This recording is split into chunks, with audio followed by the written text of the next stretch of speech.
Hey y'all, welcome back to New Slang. It certainly has been a minute, but we are kicking the proverbial tires on the old podcast and getting things rolling again. I am music journalist Thomas Mooney, and this is episode 211 with Texas singer-songwriter Dallas Burrow. The first time I heard Dallas, it was in Lubbock at the Cactus Theater. I guess that was probably around late 2019 or early 2020. He was opening for Charlie Crockett. I had taken my grandma to that show because she's such a giant fan of Charlie. She did walk away a fan of Dallas Burrow as well. Side note on that though, Charlie, he's just kind of one of these salt of the earth people, these individuals that you meet that are just inherently nice. Nana, she wanted to meet Charlie and he was like, oh yeah, just bring her over to the bus. And he entertained her for about like 10 minutes talking about Willie Nelson and old bars and Tom T. Hall songs. And I know it was a really great experience for her. So yeah, I felt like I needed to mention that. Anyway, Dallas, he opened up that show and I meant to go talk to him and introduce myself at that show and everything. But as I mentioned, Nana was with me and I was really kind of preoccupied with getting her home. But as things go, it wasn't but just a few short months later that I was starting to get emails and buzz about Dallas's new record at the time that was produced by Bruce Robison. Shortly thereafter, I did an interview piece with him for Holler and had him on this very podcast around the same time, which that episode is number 186. If you want to go back and hear that one where we talk about working with Bruce Robison, songwriting, and that self-titled album, which was very much hot off the press at the time. So fast forward to this episode. I was able to catch Dallas when he was up here in Lubbock at the Blue Light a little while back. We sat right in front of the stage. This go around, we tackled his latest album, Blood Brothers, which was produced by an old friend, Jonathan Tyler, which those two really seem to be on the same page throughout the recording process of this project. They really pulled out a lot from one another and just kind of sonically pushed all the right buttons at the right times. It's inherently has that distinct Texas sound that just kind of pulls from all these different sounds. A lot of folk singer-songwriter. Of course, if you hear Dallas talk about any of his heroes, whether it's his dad or Challenge Van Sant or Guy Clark, Willis Allen Ramsey, you know exactly what he sounds like. Which Dallas's songwriting is such an interesting reflection of himself. I think it'd be fair to say that he can be a little reserved and quiet in person, but don't mistake that for him being withdrawn or aloof or anything. The man is filled with stories and insight and a vigorous spirit for the craft of songwriting and arts. His storytelling, both in song and in conversation, is detailed and thorough.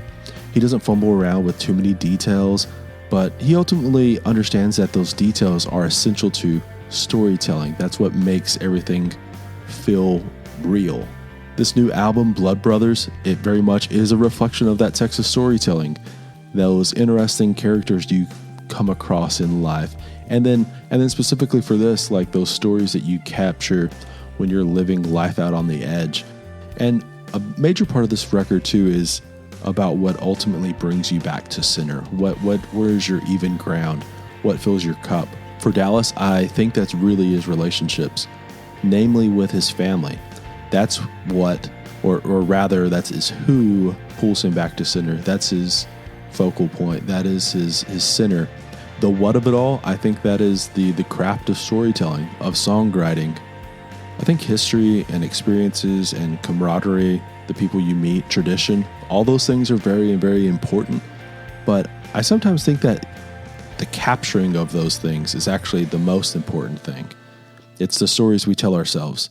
It's how we tell those stories. And not to speak too much for Dallas, but I think we're on the same page here. He thinks that how to tell a story, the capturing of the story is just as important as the story. He does that throughout this record, but specifically the title track, Blood Brothers. It's an important song. Obviously, it's the title track. He named the whole record after all of these stories, which I think you can probably file underneath the Blood Brothers lore, the mythology. Dallas is doing a whole lot of mythologizing here.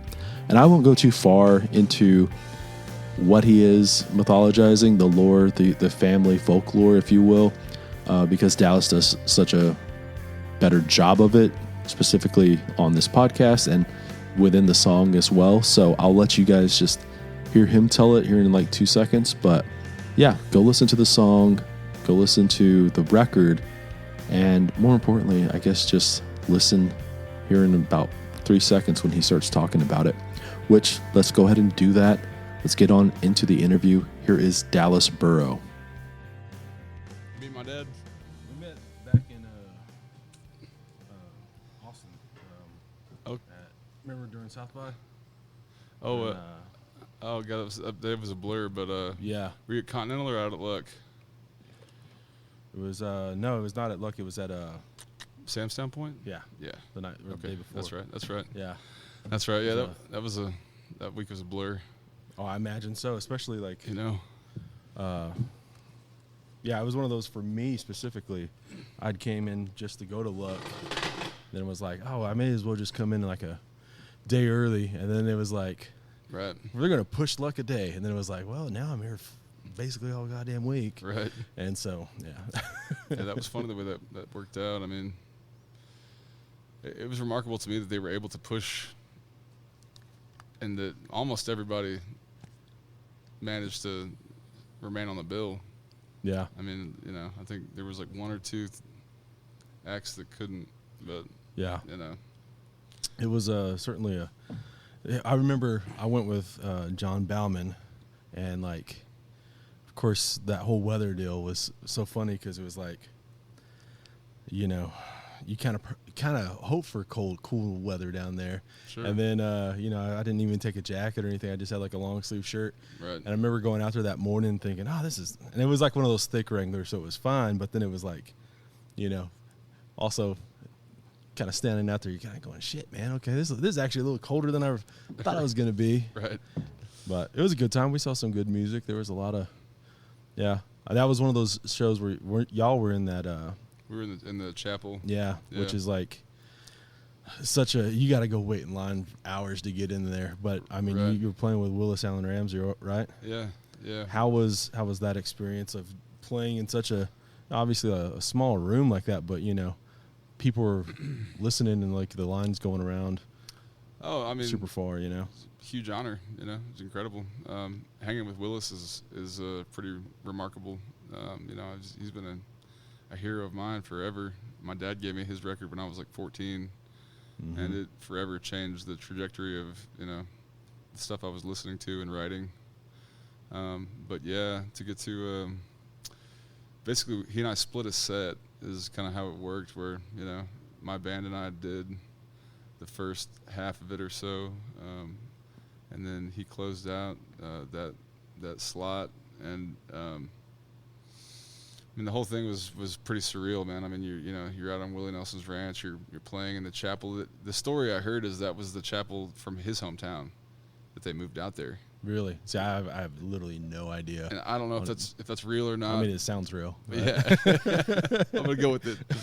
But yeah, I mean, you know, it was definitely you know, one of those moments you got to pinch yourself. You know, it's kind of things you hope will happen, and so, you know, when it does, it's always pretty cool. Yeah, I had gotten like maybe like a warped sense of like how easy it would have been to get into the chapel, because like the first time I had gone out there, it was with Red Shahan. Sure. And they were literally the first show playing that like during that in the chapel. Yeah. And so I was in there, and it didn't feel like the line was, Right. you know, it was just like, oh, walk in, and it was fine and everything. Sure. And then, you know, you kind of see the schedule later on, and you're going, oh man, this is yeah, people are going to be lining up around here. And then of course it is like a long, super long line to get into such a intimate space like that. Sure. Yeah, man. And you know how it is, man. I'm still out here trying to make a name for myself, but so I've run into people since then who were like, I was watching you through the window. Yeah. And it was, you know, it was like, I mean, that stuff just makes you feel so good, you know, when you connect with people and in those situations where, you know, you fought to get to that place, and yeah, pretty cool. For sure. Yeah. You know? You mentioned, you know, hanging out with Willis a few times, and or playing, I guess, more like it a few times. You guys did that show in Turkey. Yeah. And a little run like that. And Yeah.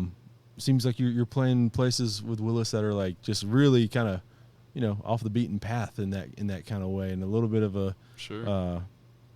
It has to kind of feel surreal as you mentioned that whole, maybe not just like even like, oh, I'm playing with like a legend, a Texas legend, but like in these places, in these spaces that probably, like for example, like the Turkey space. Yeah. It's not like they sell tickets to that theater every night of the week or on the weekends or anything. It's utilized only pretty rarely, know. Yeah.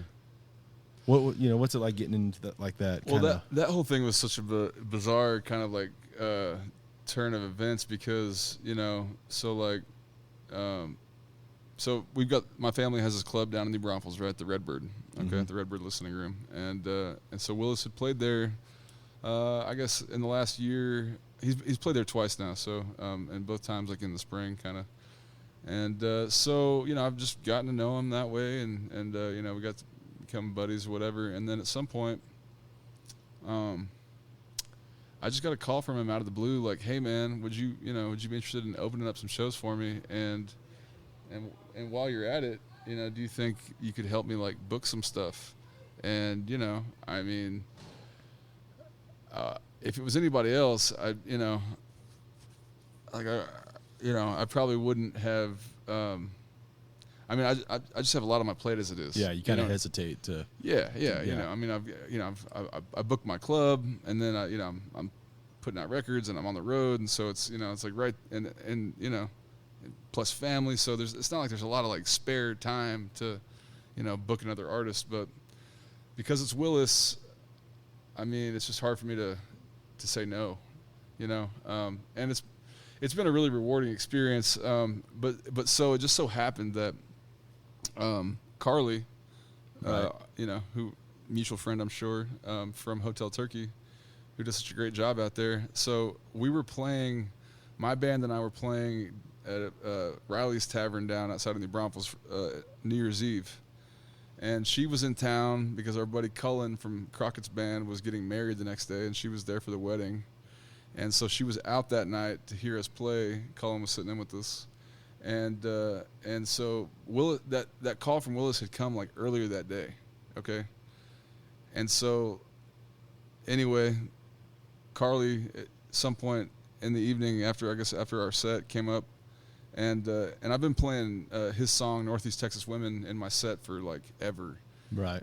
And so we usually do it toward the end of the set, and it's a real kind of like barn burner, and we kind of rock it out a little bit. And anyway, so Carly came up to me and was like, "Hey, I just love Willis so much," and she was real sweet, and talking to me about wanting to get me and my band out there too, and she just kind of threw out there like, "God, I would just love to get him to come play at Hotel Turkey." And I'm thinking to myself, well, you're not going to believe this, but we can actually do that, Right. Yeah. And man, I love it out there anyway. I mean, yeah, it's off the beaten path for sure, and it's it's an eclectic little zone. But dude, I mean, they've been getting great music out there for a little bit now, and I think it was the first time that they'd done music in that little the Gym Theater, I believe it is, kind of on their main street,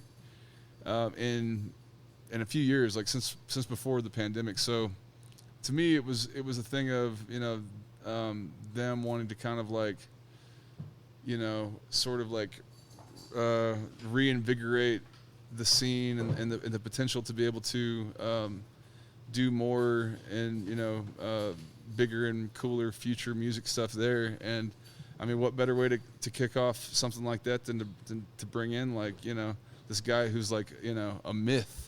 He's it's like mythological status, like right. So it was super cool, man. And just for me, just like he flew into Austin, and so I picked him up and he stayed down there, and then so just to have that like driving time, just like behind the wheel, like where we're playing each other, deep cut tracks from songwriters we love, and I'm playing him guys that maybe he hadn't heard of that that I love and respect, and he's not bashful about like critiquing like people who I think are like heroic level songwriters, and he's just like they need to like sing it with a little more feel. It's just like, wow, dude, that's wild. But, yeah. But man, just a really kind of incredible experience for me. I mean, it's something I'll always cherish. The time I've gotten to hang around him and share stages with him for sure. Yeah, I've known some, a couple of different buddies who have been able to, become buddies with him and done essentially kind of like you, like one of my friends, Brandon Adams, was a real, a friend who ended up playing a few shows with him like 2 years back. And you mentioned like, he's very much like that mythological, that myth, that lore that's all attached to him. There's like a balloon, around him of just lore of stories that you don't know are, partly true or you're half true or all the way true or, and the ego precedes like the character that comes out. Right. And of course, so much of that is built around one record, and of course, like there's a lot of stories about, why does he never put a second record out and all that stuff. But I think like what's crazy interesting is that there's a lot more to, I think, him never putting a second record out than like, he didn't put a second record out. It's like there's so many more circumstances of how that did not happen. Oh, totally, man. I'm sure you got like a lot of the... It's not for lack of wanting or trying, or for lack of songs, because he's got great songs that have not yet been recorded, or if they haven't been released. And like I was talking to John Fulbright, and Fulbright told me that he'd heard the whole record, whatever he listened to, I doubt will be the thing that does come out if and when it does happen. And I mean, man, I talk to him, fairly often, and he's always kind of updating me on what his plans are to make it happen. And there's a lot of contributing factors, but I mean, I think mostly it's I think probably the greatest thing that's kept it from happening is just his like insistence on excellence, right? Because the first record is like, I mean, it's a watershed moment of an album. Sure, it's just like a perfect record, from like top to bottom, and from the songs themselves to the performances, to the production and the arrangements, and it's just all like seamless. And so when you do something like that, when your first ever release into the world is something like of that caliber, I'm sure there is a daunting pressure to match or better with your second album. And so it's a running joke, and a lot, when I talk to people, but being able to see it from the inside out and behind the scenes, that man, he just really wants it to be perfect.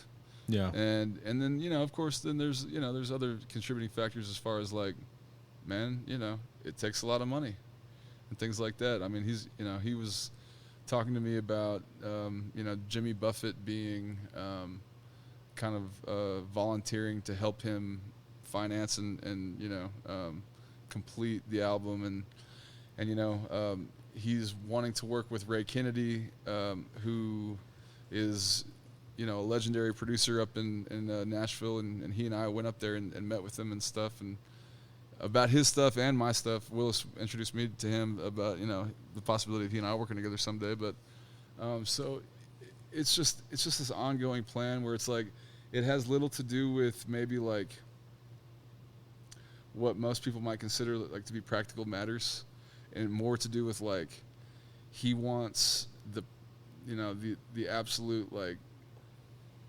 highest caliber signal chain possible, and he's gonna spend like however long it takes to refurbish the microphones and rewire the boards and like find the preamps and the right tape machine, and just on and on and on, where basically what he's, because he grew up in the golden era of recorded music, with the Beatles and Hendrix and all the great records, and he talks about this stuff. He's like, man, when I go and listen to anything, modern recordings, it just pales in comparison to the quality and the fidelity of what they were capturing back then, and so he's trying to get back to that place. Yeah, You no, know? I mean it's absolutely like it has to be such the pressure on one's shoulders, Yeah. you know, Right. because like what that record came out in like 72. It feels like obviously it's like a cult classic, but if Sure. you're a songwriter in Texas and Yeah. that came out and it got into your hands and you listened to it, you know, like the next day you're probably like throwing away your notebook, you know, or like you were like making some drastic changes, you know. It is like a very much a record of word, not just like the sonic quality, not just like the kind of music that was the music aspect, but like the lyricism, the just the attitude, the themes, like there was so much going on with it. Which, I mean, let's talk about your record too, you know. Sure, I mean, man, like yeah. we've been talking about Turkey, Texas, and Willis, which I think we could both go on, but Oh, for sure, man. That's a deep well. yeah. Yeah. So you obviously put this record out a few months ago. Yeah. Yeah. Came back in June. Yeah. Yeah. This go around, you worked with Jonathan Tyler. Yeah. What was it that like drew you to Tyler to Man, JT's just to cool, get it? Yeah. you know. But it was also just, it was organic and it was timing. I mean, I think you and I talked a little bit, you know, just, you know, last time I was up here, we were sitting around kind of just discussing, you know, the goings on. But you know, the record before I made with Bruce Robeson, and so around the time of its release, you know, I was just hanging out one night at Samstown Point, and JT was down there, and we were sitting on the back porch, and he was asking me, you know, a little bit about working with Bruce and stuff, and you know, that record and everything Bruce does out there at his studio, the Bunker, is all to analog tape, and so, you know, it was an experience, it was an education, and it was you know, that record really, I think, like captured a moment in time for me as far as what I was writing, where I was at and stuff. But so yeah, you know, I just started talking to, you know, Jonathan about making records in general, and you know, he lives, you know, walking distance, and so he showed me his studio space and played me a few things, and you know, he's you know, he's produced his own stuff, but also, you know, lately Kelly McQuee, and you know, he did a Nikki Lane record when they were together before that, and so I was just impressed with kind of his approach. It was different than Bruce's, and just artistically, you know, like I'm always, you know, I'm just constantly looking for an opportunity to evolve and you know, like explore a different sound or a different approach, and see how that will you know, kind of lend itself to my writing and you know, the style of the stuff that I do. So I think it's fun to work with different producers in different studios, different engineers, because, you know, all the little minutia, you know, all that stuff adds up to, you know, the final product. And so, man, it was just, you know, it just seemed like there was mutual interest between he and I to maybe work on some stuff. And so we got together, you know, a couple of days, and we were just hanging out and you know, kind of having conversation about, you know, my influences and different things. And I started talking about Towns, like, you know, I'll often do. And the story about my dad becoming blood brothers with Towns, and Richard Dobson and John Lomax III. And that was, you know, happened in Nashville in the early 70s. And JT was like, man, we got to write that song. Like, you got to write a song, tell that story. And so that was the, you know, we drew first blood by co-writing, and then, you know, working up that first track. And then, you know, from there, I was able to kind of tell that it was going to be a fun process working with him. And, you know, I mean, he's a few years older than me, but he's, you know, still pretty young, hip cat. And so it just felt like, you know, the move. Right. Yeah. You know? It's always one of those things where, you know, you make a record with this person and it goes great. And then, of course, you want to go make another record with someone else because if why make the same record twice, you know? Sure. And I think like some people think like, oh, well, then why did you move on if it was so good this time? And it's like, well, I mean, it should all be on their own little things, right? And this record right here, to me, it feels very organic. It feels very fresh. There's something really, really interesting about your songwriting, where obviously I can tell like you're a guy who works on lyrics and isn't just like first draft, let's go, let's run with it. But there is almost this like this nod to like a little bit of that Beat Generation, that consciousness flow, where it's not necessarily full on just run on sentences and stuff like that, but you have this like really interesting what's the word I'm looking for, you can create very unique and specific cadences for songs where you're fitting in more than just just rhyming in your typical A B kind of situation and whatnot.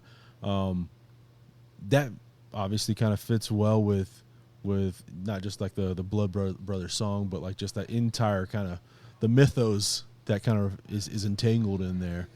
Was that like maybe an aspect that you were wanting to get in there on that song specifically, a little bit of that rhythmic kind of, obviously not where you're gonna full on sound like Towns Van Zandt or anything, but like you're kind of getting some of that in the mixture, in the magic, in the... Sure. Well, it's funny you mentioned that song in particular in regards to that kind of style, because I haven't talked about it a whole lot. I've only otherwise mentioned this specifically in a conversation with Jimmy Palacios, who is the great DJ down in New Orleans. But that guy works his ass off. He does, man, and he's a great champion of roots music and kind of like the underdogs, which I love and respect about that,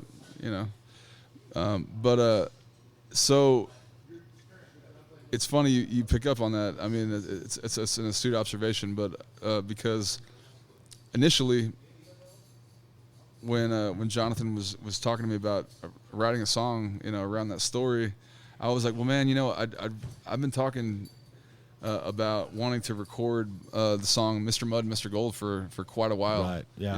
It's one of my favorite songs to perform, and so I think it's one of the greatest songs written, ever. And so I showed it to him, and he was like, you know what, that's cool and all, but like, why don't we just kind of like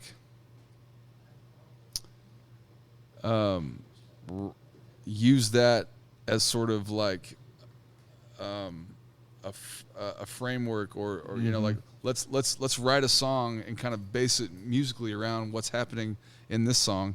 And so the song Blood Brothers, it's the cadence and the rhythm and the structure borrow a good bit from Mr. Mud and Mr. Gold, and then we kind of Mr. Mud and Mr. Gold has this like one repeating chords structure, so we broke it up a bit by like adding a chorus section and a bridge section, and it's not the chord structure is not exactly the same, but it's enough in the ballpark that you might pick up on that if you were listening close.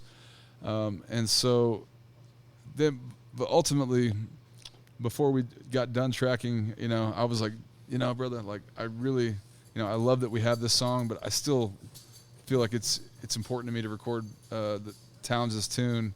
And so what we wound up doing is we put them back to back on the record. So basically, right, Mr. Mud and Mr. Gold operates as like a coda to Blood Brothers, the song.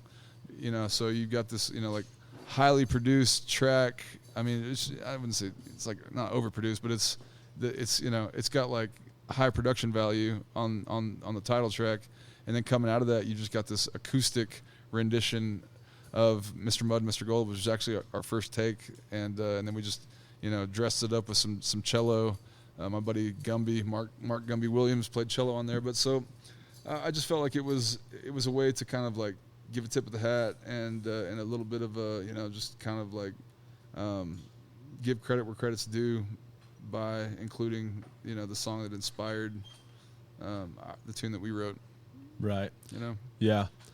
I mean, that song right there, I think what's so great is both of them really capture a whole lot of imagery.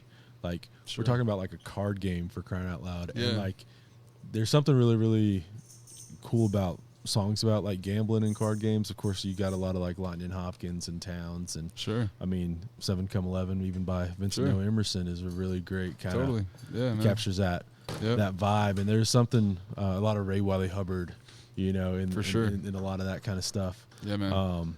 That's always such a cool, like, it's obviously like it goes. It's not, you know, it's a vice, obviously. But it's like that underground kind of. Sure. Obviously, in a lot of places it's illegal, and Yeah, there's yeah. this like underbelly aspect sure. to it all that really, I think a lot of people are kind of like, oh man, you know, that's intriguing and you know, 100%. you can get stabbed and whatnot, you know? Totally, a little bit of man. that. Yeah. Yeah, man. It's a strong palette to paint with. Right. You know, that kind of like, and it's timeless in a way because, you know, like, you know, sitting around, a poker table that works in the 18th century or the 19th century or, you know, all the way to today. It's a thread that runs through culture. And yeah, man, it is. It's, you know, it kind of evokes that seedy, dark, spooky, you know, where anything could happen kind of a feeling. And I think that's why so many of the poets and songwriters delve into it and, you know, use it as a canvas to write some of those great songs. Hey y'all, I just wanted to take a quick little break here to remind y'all to subscribe to New Slang wherever you listen to podcasts, whether that's Apple Podcasts, Spotify, Amazon Music, wherever you listen to, we're going to be there. If you subscribe, that would be great. If you could leave a 5-star review, specifically on something like Apple Podcasts or Spotify, that really does help us along the way. We also do have the merch store going. If you visit newslangpodcast.bigcartel.com, you can find all your New Slang and Lubbock merch needs. That's t-shirts and caps and koozies and postcards and so on. It's also where you can purchase The Lubbock Way, my debut book that came out 2 years ago come November. I do have some other things in the works that I can't wait to share with you all as well. Of course, if you subscribe to this podcast or follow me on social media, you'll be able to find all those things. All those links, by the way, will be in the show notes. Again, though, that is newslangpodcast.bigcartel.com. Okay, let's get back to the episode. Right. The interesting thing, though, too, is like it's very, very easy to just go with cliche in that department, too. Sure. You know? Yeah. And yet, like, both of these songs have, a lot of, like, very vivid imagery that is very specific. And Totally, man. another one of those songs that, like, really, I think, has a lot of that imagery. A lot of the road dog mentality that you have. There is that Motel 6 song, right? Oh, yeah, for sure. And that's, like, such a, you know, have you gotten the sponsorship yet or no? They not been calling yet? I recently saw somebody did land a Motel 6, like, you know, a placement. Abraham Alexander, who's, you know, blowing up right now, a guy out of Dallas, kind of a soul singer. And it's funny, man, because, you know, they're a real stylish, like, you know, fashionable, cool cat. And they've got his song on the Motel 6 commercial, and I was like, "Oh man, that's right up my alley, dude. I gotta get in on that." But no, yeah, man, that's a fun song, and you know, and there's, and I like it too because like throughout the record, there's in a couple of other little places, there's sprinkled some like imagery about cards or gambling, and there's a line in there about, you know, like referring to Laughing with the Joker's Laying with the Queen, so it's, you know, it kind of ties in, you know, thematically there. But yeah, that was when I wrote. I was just out traveling, and I was literally, you know, staying at a Motel 6 that's next to a Waffle House, and it just, you know, it kind of tongue in cheek, but it does paint a pretty vivid picture of, you know, what it's like to be kind of, you know, you know, gypsy out on the highway. Yeah. Well, I mean, like, there's something really, I mean, it's very obviously a very playful song and a very, Sure. you know, like all that kind of good stuff. But Oh, yeah. you still do capture this that struggle of like, oh man, you know, wife and kid at home, and I want to be home, and like I want to do that, but like, you know, deep down too, you're like, I'm made kind of for the highway, and man, you know, even in these I love being a dad. cheap hotels, and I love having a family, but I definitely, you know, but also, you know, I am by nature a nomad, and it's you know, it's a sacrifice that you know you make to go and chase that dream. But I'm lucky to, you know, I mean, my wife and I met. I was out playing in bars, so it's not like she wasn't, you know, aware of what she was getting herself into. Right. Yeah. Yeah. That's the thing, right? Is like, you know, when someone's like gravitates towards an artist, it's like, and you get into a relationship, like obviously, like the worst thing you could do is say like, okay, stop doing that. You know, like this is not like this isn't working now that like that like I have to split time with you. You know, that whole thing, which is kind of a you see it happen all the time. That's what I was gonna say. Yeah, all the time. You know, a girl fall in love with a guy because he's a musician, and then as soon as she locks him down, she wants him to like stop doing that. Yeah. Mm-hmm. Woo, boy, that rarely works out very well for anybody. Yeah. Definitely got to be on the same page. You know. Yeah. Because there's obviously sacrifice that all the way around.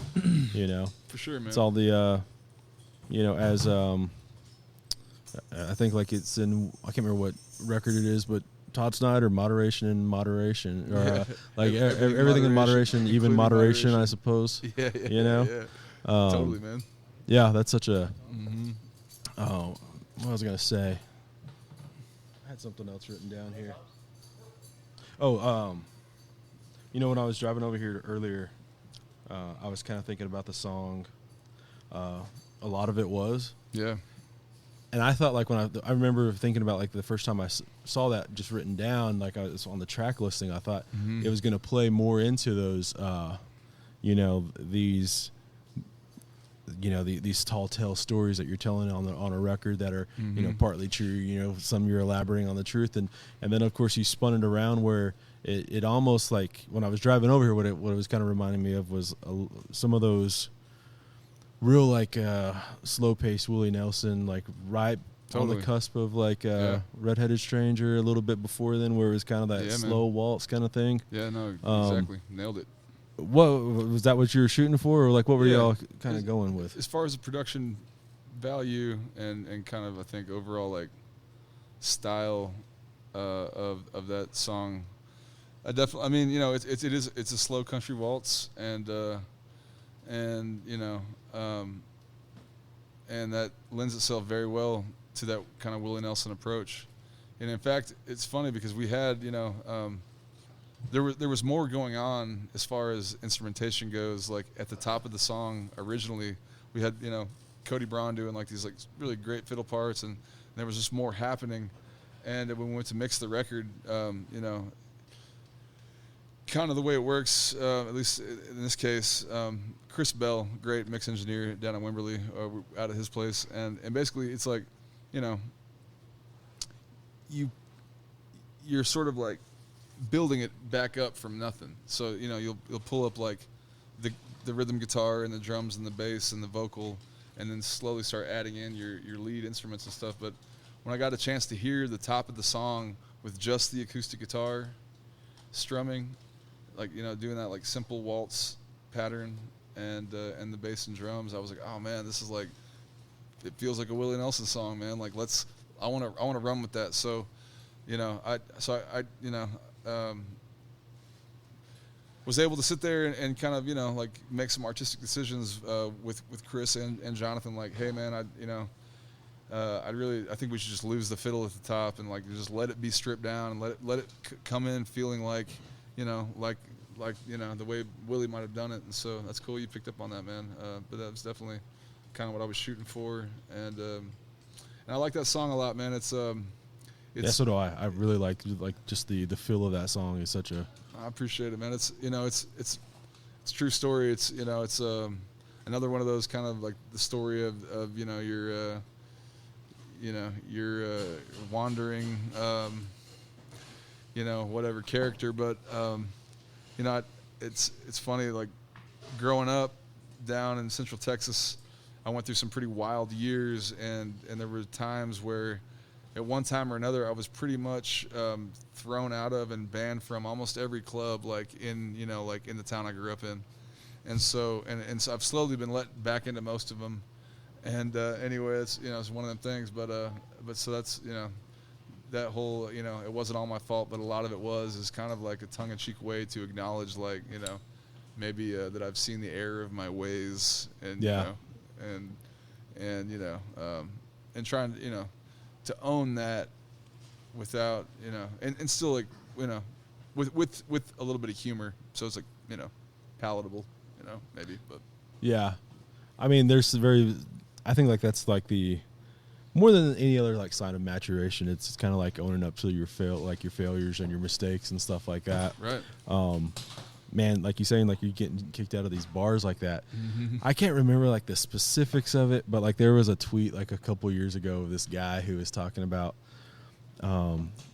he living in like Montana or something like that, and he has this like older coworker who says like he got kicked out of this bar in like 1984 and like was banned from it, kind of deal. Yeah. And he keeps on talking to him. He's like, "Oh, let's just go back. It's it's a couple. It was like a town over or something like that." And he's like, "Oh, they probably can't remember you being kicked out," kind of deal. And so he finally convinces him after like a month of talking to him about it. And they walk in and they're like, "Dennis, what the hell are you doing here?" Like, or whatever his name was. Right. Like they haven't I forgotten. thought we told you to get out of here. Yeah. I mean, man, they got long memories in those small towns sometimes. Right. Yeah. That's funny, dude. Yeah. Yeah. No, but that's it, man. I think maybe not everybody can relate to it, but that's something maybe at least some folks can. Oh, of course. Yeah. Yeah. Man, I was going to say something else about that specifically, and now I'm blanking. I started writing more notes down, and I know that wasn't on my notes. That's the thing. It's all good, man. What was I going to tell you?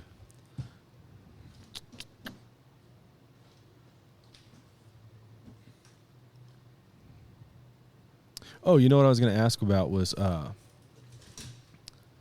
mean, this goes back to that Motel 6 song, but it was like about how, you're writing these songs for. Oh, actually, it's two different things here. Now I remember. Sure. So the Motel 6 thing, right? You're talking about in that song, and I think we've talked about it plenty of like beforehand, where you're gonna play these smoky bars. You're gonna play like places that are not listening to you. Sure. But of course, you're also going to be playing theaters, but not every place is going to be a theater. Not every place is going to be just where they're just paying attention to you. They're paying attention to the phone or the ball game or just somebody that they're trying to leave with at the end of the night. Right. All kinds of stuff, right? Yeah. How do you like balance that as an artist, where you're wanting to like write songs that are and play songs, not just like write songs, but play songs in places that are you'd want to like at least get their attention with slower stuff, but also do you kind of just cut those out like when you're playing like in a place that's kind of going to be rowdy, or do you adapt the playlist or the set list to more of the honky tonkers, or do you kind of fight the crowd on some instances? Well, if that makes sense. Sure, that's a great question. I mean, I think for one thing, I mean, I think I pride myself on having like a pretty good like range of material. Mm-hmm. I purposely write. I mean, because the stuff I really love is like some of the more serious like poetic lyrics, finger picking, that kind of thing is like one of my favorite kind of like styles to write. But then you gotta have like upbeat stuff that's not as serious, that can you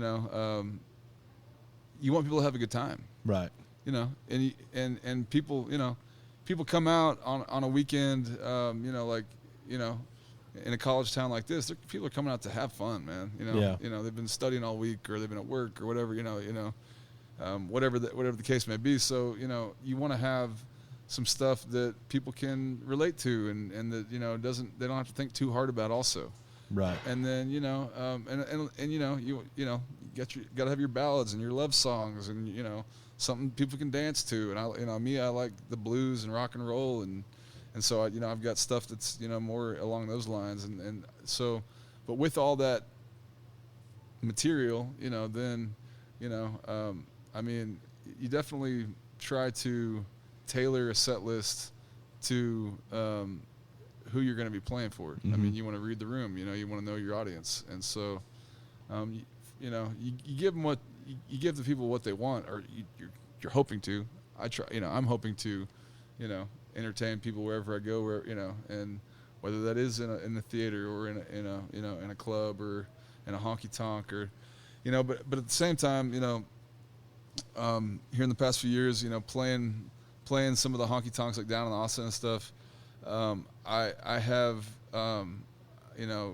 also learned my lesson as far as like, I was like, all right, boys, here's the deal, and they still, the guys in the band still, rag on me about this, but I was like, all right, we're going to play this little dance hall, so we're going to do a dance hall set tonight, y'all, all right?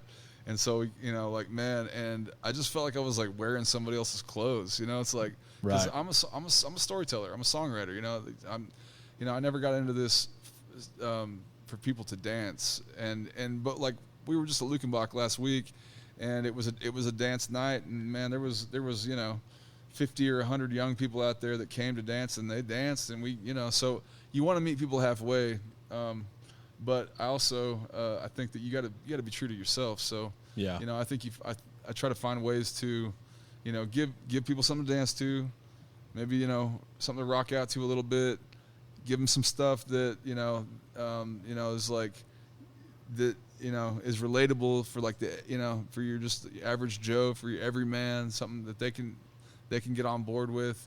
And then once you've done those things, then you can take them to a place of like, okay, here, now I'm going to tell you this story. Now that you're with me, right? Now that we've danced and we've rocked and and y'all have drank, now we can set about the business of like, this is what I am really here for. Yeah. And you take them on that ride, and so yeah, I mean,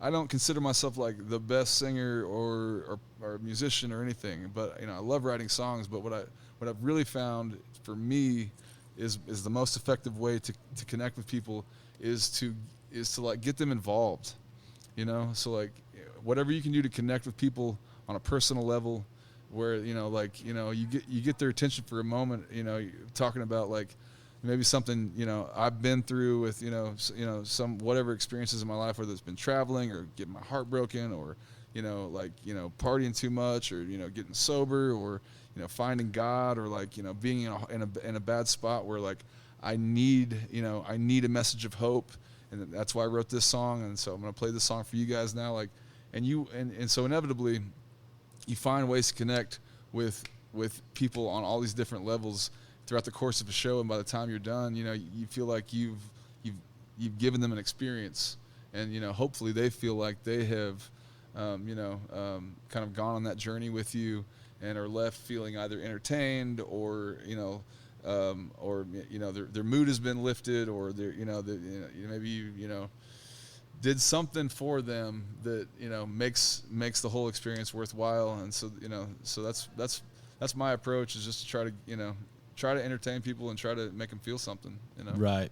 Well, I think it's one of those things where we often talk about like intimacy of a crowd or of a show solely being songwriter, acoustic guitar, and like that's how you find intimacy within a set or something like that, an intimate setting. Sure. But man, there can like it's not just like that. Like you can find like you can have like an intimate show in a crowded place like this, Sure. Totally. Or and it being really loud and lively, and like there's something to that too, that I think a lot of times we just kind of dismiss as not being as genuine or sincere or something like that. 100%, man. but it takes a little bit of everything, like, and Yeah. if we're all just I like a good hamburger, but if we're having like hamburgers every meal for the rest of your life, you're probably going to get tired of a damn hamburger. Totally, man. But yeah, which is in relation to like what I was thinking about a second ago. I remembered my question, and that was like you were talking about in that mixing stage. How do you like combat ear fatigue of like going over the same songs when you're in the process of like not just like recording you're recording, then you're mixing, and it's going into the mastering. And how do you combat like I've heard these songs like X amount of times and I don't know where I am now, like with it, Sure. You can get lost in the in the fog of it all. Sure, man. I mean, I think it's a good question, and it's a fair point. And I mean, yeah, it's in the first place, you better really just love what you're doing. You better love the songs you're writing. You better love like the way that you're recording them, because you're gonna hear them, countless times, and you to a point where sometimes you might lose your frame of reference, and you're just swimming, and you're not sure like what you're even listening to anymore. So you gotta walk away and take some time away from stuff sometimes, and let it just marinate in the back of your mind, and then come back to it fresh and stuff. But man, I think it's funny. I mean, at no point during the making of this record did I feel like I was excited about it the whole time. I was stoked with the way stuff was turning out. I felt like that we were getting really like great just great takes. I mean, people's parts that they were coming in and playing, it was just all like it was all exciting. So so it was to me it was like picture like I don't know like a you're a car guy and you're like building your dream car from the ground up. I mean you love every minute of it, and so I mean it's it's so much a part of me and who I am and my identity, and just like just my whole life that dude I live for that stuff. So luckily I don't get too tired of it. I just try to stay enthusiastic and present with it, Right. Yeah. Yeah. No, I mean, I get what you're saying, because like I think if you're excited, enthusiastic about whatever, whatever it is that you like, right, like you shouldn't be getting tired of it. But like, obviously, we all run into frustrations where you kind of go, "Shit, man, what?" Sure, what, man. Easier said than done. I mean, right. Sometimes you just gotta walk away for a little bit and kind of give yourself a break from it, and then just come back with a fresh set of ears. Yeah. No, I hear you. Yeah. Well, you got a sound check to do here in 2 seconds. Yeah, brother. Hey, it was really, really great talking and catching up. Always a pleasure, Thomas, man. Thank you very much for having me on. Well, thank you as well. All right, that is this week's episode with Dallas. Again, be sure to go check out Blood Brothers. And yeah, we'll see you next week for another episode of New Slang.